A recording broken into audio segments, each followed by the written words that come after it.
Peace and love, family. Welcome back. Welcome back. If we are meeting for the first time, I am Ocean Yinka, your favorite womb goddess. And on this channel, we talk about healing holistically, tapping into our goddess energy, and leveling up our femininity. If that is something that you need in your life, then go ahead and hit that subscription button because I already know you're going to love it here, sis. So I just finished an intuitive reading, and the collective energy for this weekend, or the collective message that I've been getting in all the intuitive readings that I've done, the couple live streams that I've done as well for the collective, the message that I've been getting is revolved around fear. All different types of fear, all different levels of fear, but in general, the message has been revolving around fear. So I wanted to sit with you today and let's talk about it. Let's have an open discussion. So the intention of this video is to be able to help you identify where fear is taking over in your life. How is it manifesting in your reality? And most importantly, how can you conquer it? How can you put out those intrusive thoughts, the imposter syndrome, the self-sabotage, the procrastination? How can you put all of that to the side and start walking in your confidence? So keep watching and let's get into it. Yinka, Yinka, Yinka, Yinka, Yinka, Yinka. I'm the spiritual type, and I'm a boss too. I'm a strong black woman. I can teach you femininity, the life of luxury. Come chill with me, and let me show you. So as I was setting my intentions before I started this video, I started to reflect on my relationship with fear. So I want to kind of take you back down my journey of becoming the confident woman that you see today, becoming the risk taker that you see today. Not to say that I don't experience fear, because I'm still actively, fighting battles myself with fear. But the journey has been very long to get to where I am today. So as I reflect back, I look back at who I was in grade school. In grade school, you couldn't tell me that I wasn't confident. You couldn't tell me that, I wasn't that girl all throughout grade school. And I didn't know until I got to college. I didn't really see myself and know that a lot of that confidence that I thought I had in grade school was really just a facade. It really wasn't true to who I was. I was doing a lot, trying to fit in, trying to have people like me, also playing this role like nothing bothers me as the black sheep in my family. All of that came from me having to nurture myself, parent myself, love on myself at a very young age. A lot of people don't know this, but when I was in high school, I used to cut myself. And I'm not going to say I did it for a long period of time. It was a very short season, my sophomore year, but it happened, right? So it really came from anger. That was the first time when I did it for the first time. It was the first time I had actually looked myself in the mirror and said, nobody really likes you. Nobody actually really loves you. Nobody actually really cares about you. A lot of people tolerate you. A lot of people need your energy. Like, I was always the friend to call when it was time to fight. I was always the cousin to call when it was time to fight. I was always the friend to call when you wanted to check somebody. But nobody actually valued me. I never really had real friends. It was just always a facade. It was just always being tolerated. And when I sat with myself and I looked at myself in the mirror, that's what it came with. And as I'm saying it right now, I believe that was my first time ever going through a shadow phase in the 10th grade, my sophomore year of high school. That was my first shadow season. I didn't know back then, obviously. I'm just now recalling it. But yeah, that was my first time ever seeing myself. And then I told myself after that I would never allow anybody else to bring me to that point. So this is when I start to get really, really shy. This is when I started to get really, really introverted. By my junior year of high school, I started to get really, really introverted and to myself. And I remember vividly times where I would stay in my room for days at a time, like going to school, coming back home, that would be it. But the time, like say over the weekend, I'm in my room the entire time, to the point where when I just came out to use the bathroom, people would think that I turned the air on, or someone turned the air on, because my room was so cold. It was so freezing cold. Not just because the air conditioner was on in it, was because my energy was so cold. Like it was just so, it was brick. It was like literally like an igloo in my room, and I felt comfortable. And internalizing that, I started to fear being seen. I started to fear being seen by people, like, because every time that I was seen, it was in a negative light. It was in it was for people to use me. It was never for me to be loved on. So I had to look within myself to get all of that what I was lacking. That was just how I cope with it. Long story short, going to college, I was very, very shy. I was very introverted as well. And on throughout life, like in adulthood, it's all been the same way.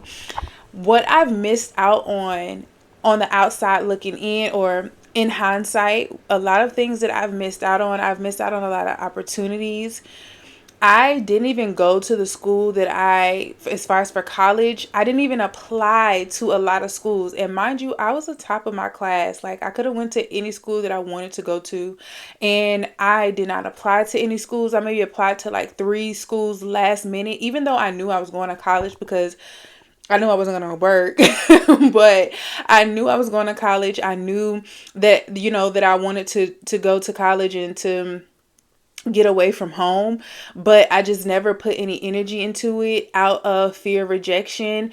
I remember in my junior year, I was talking about, we were talking about college and things like that, and I said something about going to Atlanta. I'm from North Carolina, if you guys don't know, but I was saying something about going to Spelman, and my grandma was just like, oh, we can't afford that, blah, blah, blah. Mind you, we could, but it was just the fear of her fear being projecting on me. It was just her projecting her fear on me, because none of my siblings, none of the other grandkids, I was literally the first generation to go to a 4-year university. Not only going to university, but going out of state. Like that terrified my grandma. And she projected that onto me. So after she said that, I was just like, well, there's no need for me to even look at any more colleges. I stopped looking for colleges altogether. And then like the last minute, literally the last week of school, I started to apply for colleges. I allow other people's fear to play a part in my journey a lot growing up, and going as an adult. I had to learn how to stop doing that. Also, when it comes to fear, I've missed out on a lot of opportunities to connect with people. I've been to so many conferences, so many events. I've been around so many wealthy people. I didn't say anything. I didn't take advantage of networking with people that I could have made an amazing partnership with.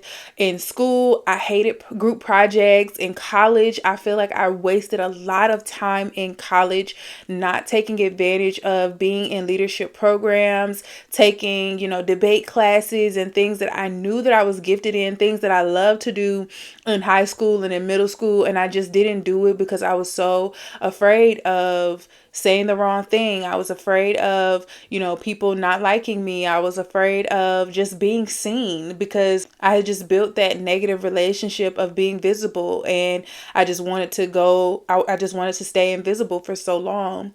And that also reflected into me being in relationships with people who didn't want to see me. I was in a lot of relationships. I experienced a lot of, romantic relationships where I was just taking the bare minimum, because I was so afraid to stand up for myself, to value myself, to put myself out there. I was willing to accept the bare minimum from everybody. I was willing to take the bare minimum from not just romantic relationships, but even my friendships. Like, I was so cool with people who really didn't like me for real. Like, they allowed me to be at my worst. They allowed me me to gain 100 pounds without ever checking me and saying, you know, are you even okay mentally? They were okay with me drinking gallons of alcohol a week. Like, they were okay with allowing me to be in this depressed state. And I'm not gonna say not once that it never came up, but it was never like a serious conversation, or it wasn't until I was like really, really bad that there was this conversation about it. And then even the conversation was kind of like shady to me. So I was like, you know what, I really still don't have any friends. And that kind of like set me back 10 years again, because I'm like, here I am back at the face of fear. So with all that being said, how did I get to where I am today? What happened was, I had to look myself in the mirror and say, do you want to be here 5 years from now, a year from now, you know, a couple months from now? Do you want to continue to have these same relationships? Do you want to continue to have this same amount of money? Do you want to continue to have this same life experiences? And mind you, it looked good on paper. It looked good from the outside looking in, my life, but I wasn't happy. I was just a mess, and I live by myself. So every single day when I'm at home by myself, I'm like, I enjoy my company more than I enjoy being around other people. And I had to learn that, you know, God was isolating me from a very young age for the person that I have to be today. Not that I don't have friends today, not that I don't have healthy relationships today, but to get to where I am today, I had to learn how to isolate myself and face my fears. So the first thing that I did was remove myself from everything that I thought that I was afraid of, or everything that I had an attachment to at the time. And mind you, I was doing this subconsciously. I wasn't intentionally like, okay, let me go remove this, let me go remove that. It was subconsciously, it was happening naturally. And it was just like spirit guiding me, like, okay, well, you told me that you want to get rid of this, so let me help you, let me guide you, let me give you the resources, let me give you the strength, let me give you the wisdom to be able to do these things. And it just happened naturally. I remember crying one night. I don't know what it was. I think this guy, yeah, I know exactly what it was. This guy had stole like my rent money. It was like $500. My rent was like $480 something back then, but he stole like $500 out of my car. And he, you know, I dated drug dealers and stuff like that. So he stole his money out of my car, and I confronted him about it. He was just like, oh, I just needed it to flip it. Y'all know how to dudes be. And so I was so upset, and I was so upset with myself. The first thing that happened, what happened was, and anytime a guy ever does anything like that, because this happened on more than one occasion where guys were stealing from me, and anytime they did it, like something bad immediately happened where they got locked up. And I promise you, y'all, I do not even deal with the police. I never called the police. I never did anything like that on them. But within 24 hours, they usually get arrested for something, get raided or whatever. So that was kind of like God showing me, like, let me handle them, but you see what you did wrong in the situation. So I would always reflect, and I would always be like so angry with myself. Like, why does this keep happening to me? Why does people keep taking advantage of me? Why do people keep stealing from me when I've done nothing to anybody? I always giving my last. I'm always doing the most. Why does this keep happening to me? And that was kind of like my breaking point. And I went kind of on a hiatus with dating. I stopped dating. And the first thing that came up is, you're afraid to stand up for yourself. People look at you as a weak target. You're a prey because you don't stick up for yourself. There's been multiple times where I've been coerced into having sex with somebody just because, you know, I'm afraid of telling them no. I've said no multiple times, and they think I'm playing hard to get, and I don't want it to escalate to being in something violent, or, you know, something that I'm having even more trauma on. Not just the coerce is kind of like me giving consent in my mind, but I would rather just say that than to say the R word, because now it'll be a whole something else. But I was just afraid to stand up for myself, and I had to look at myself and say that you're causing this, you're attracting this, because you're not speaking up for yourself. You're not saying no and meaning no. You're not setting boundaries and standing by them. Like, you're not doing those things. And then, so when I was on my hiatus, I stopped dating for a while. Like, it was like 6 months. And then I stopped dating American men. And, you know, I got into the Africans, I got into the Caribbean men, you know, I got into all of those type of men, and it was a different vibe. It was a different vibe. It was a different vibe. And that's like, that was my introduction into, if anybody know me, y'all know I love me some Nigerians. But, you know, going into that, like, that was my next step.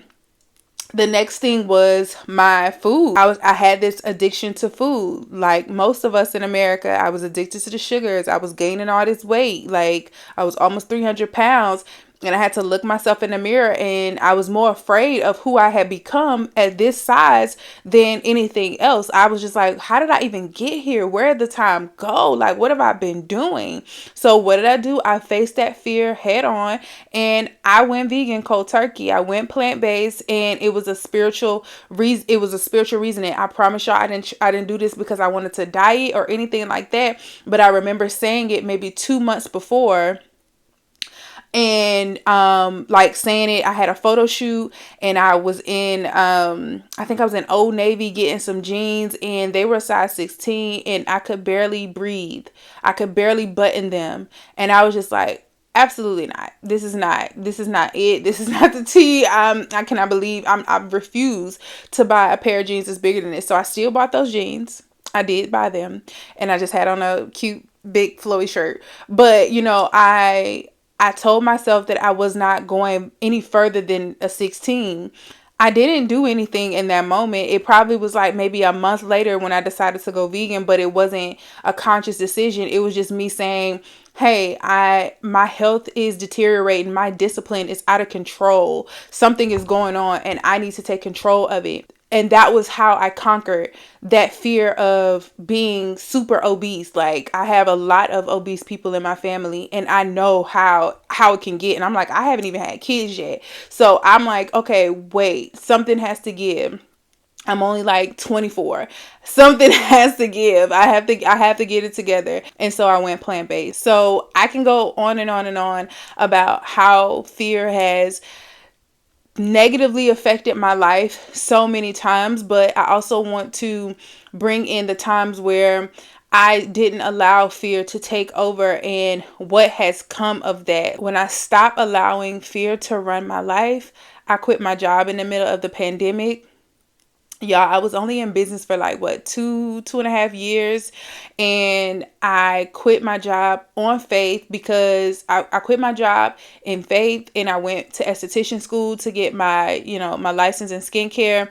And it was the best decision that I had ever made, but I did it. If I would have been in fear and said, oh, we're in the middle of a pandemic. A lot of people are not even working right now, looking for jobs. And how ungrateful could I be by just quitting my job and things like that? I didn't let those, they came across my mind. Don't get me wrong. And I definitely needed some reassurance from spirit to let me know that this is what I was supposed to be doing. But I had the fear I didn't let my fear take over me. And by that faith, I was able to go to school, still, be able to handle my bills, and be able to move across the country without having any money saved up, without having a plan, without having a vision. All I knew was North Carolina had ran its course. I had gotten all that I was going to get from it, and then I needed something bigger. I needed something better. I needed a new canvas. I needed a new vision. I needed something different. As soon as I moved out here, I started meeting very powerful spiritual women, and people who were like-minded. Back home, I was always the big sister. I was always the person that everybody else went to for education, for wisdom, for advice. I was always the person that everybody went to. But when I came to Dallas, it was completely different. Like, I had people that I could lean on as well. Like, I had people that I can ask advice from, and they would be able to give me sound advice.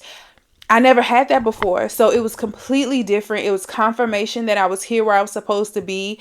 And I love it. I have no regrets. The same thing goes for my celibacy journey. So I I talk about this a lot and I'm not gonna go into detail about it, but if you know, about my celibacy journey. It's been about 2 years since I've been on this journey. And at first I was, just because I was in Texas and I didn't have nobody, it was different, but I was still taking flights, back to the old thing. And when I decided to stop going back home and to just leave everything there and not even focus on that, but to focus on myself and my growth, I was like, am I going to be able to commit to this? And I didn't at first. It was just like the time was going by and I was just looking at it, but I was like, no, I want to be intentional of going an entire year without getting none. And mind you, I was still dating. I was still, out and, having fun with guys, like, and experiencing them. I wasn't just in the house and not doing it, but I was actually challenging myself, going out on dates, being, in relationships and trying to build with people and still saying, no, that's not what I'm doing. Committing to myself and putting myself first. That's another fear that I came over, because there was times where I thought that, guys only wanted sex. Like, nobody would ever be with you if you're holding out, or that you had to give some for somebody to stay with you. Like, that's not true. And I really want you to understand that if that is something that you're dealing with as far as an abstinence journey, I really want you to understand that the guy for you is going to wait. The person that is for you is going to wait. And we, as women, we love to give ourselves up freely because of false expectations that guys give on the internet. That is simply not true. Of course, they're going to tell you that you have to have sex with them to keep them around, because they want sex. Like, I'm not going to say that they don't want it, but at the same time, if you knew your power, if you knew who you were, if you knew the value that you actually carry, you would be okay with 99% of them saying, okay, well, if you're not giving it up, I don't want to be with you. You would be okay with that, because you would value that 1% that did value you and respect you and actually wanted more from you than just that. So that was something else that I overcame as far as my fear as well. So I wanted to highlight those 3 specific things: relationships, intimacy, and career, and being afraid in those areas, because those are the biggest things that we allow ourselves to play small in. We take the bare minimum in because we feel like there's so much to lose, or we feel like there's such a scarcity on things like entrepreneurship. It's so rare for people to make millions of dollars in entrepreneurship, especially with black and brown people. It's kind of hard for us to start off, and so a lot of people quit with that. It's not easy taking the risk of being an entrepreneur, not knowing when your next check is gonna come, not knowing when this video is gonna go viral or not knowing when you're gonna actually pop off and see the fruits of your labor. It's not easy. It's not easy saying, I'm going to commit to not having sex until I'm married. It's not easy changing your entire life, your entire personal brand around from, being a party girl, being a life of the party, being the turn up girl, to being someone modest, being someone who is more mysterious and more soft-spoken. Like, that's not easy. Rebranding yourself and becoming somebody different and being confident in that person without thinking that you're a hypocrite or thinking that you have something to prove to the next person. It's not easy. But I want to encourage you today and let you know that when you start to put yourself first and stop caring what other people think, your life will change for the better.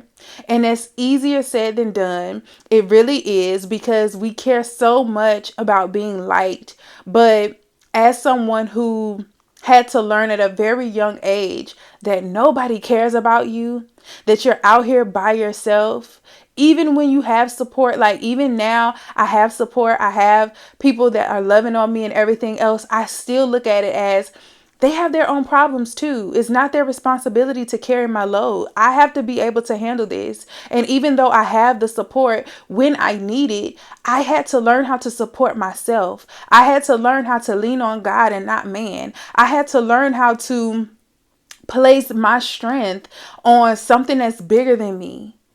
That's how I conquered my fears. I went to Honduras this last spring and we went ziplining, and this was my first time ziplining, like actually like in nature, like above trees that if I were to fall, not likely that I'm making it out.